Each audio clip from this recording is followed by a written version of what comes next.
Time now for sports this evening. We lead with football and the CIFA Premier League. The action in Cayman's top flight of football is really heating up, and yesterday's matches were a prime example. We start at the Annex this evening, where holders Elite in the Baby Blue lost against a high-riding Scholars International 4-3. Scholars remain unbeaten after another shootout. An exciting game it was. After Scholars scored 2 early goals, they had to fight off a late Elite surge to hold on for the victory. Over in West Bay, the Tigers in the orange complete the biggest win of the weekend, stopping Roma 4-0 at the Edbush Sports Centre. In other results, Borden Town caused the biggest upset of the weekend, blanking Sunset 3-0.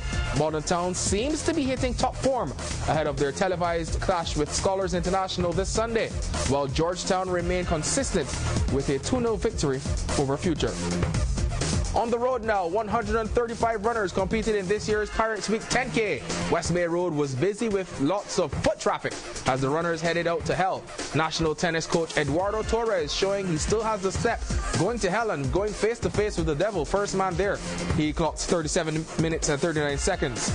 The devil out there at the turnaround point meeting Mr. Torres and the rest of the runners. Beth Schreader was once again the top lady. There she is, clocking 41 minutes and 29 seconds as she continues preparations for the Cayman Islands Marathon in 2 weeks. She wins the 10K event 1 week after winning the 5K.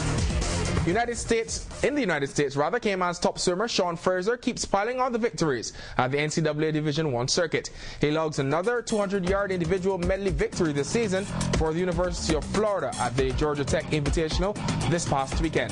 Shaune's time, 1 minute 45.45 seconds, qualifies him for the NCAA Championships later on this season.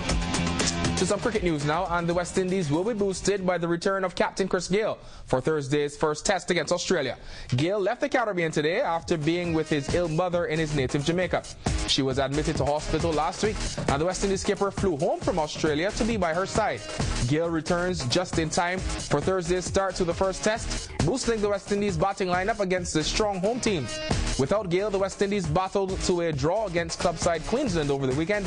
The Caribbean side's second innings batting effort much better than the first, scoring 357 for 6 before the match was called off. 4 batsmen getting half centuries as the West Indies turned their attention to Australia starting on Thursday.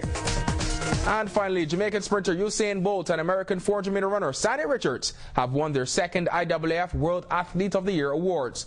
Bolt retains the honor thanks to his record-breaking wins in the sprints at the IAAF World Track and Field Championships back in August. Richards, who was born in Jamaica, last won the award 3 years ago and returns to the top after the World Championships gold and an unbeaten year in the half lap.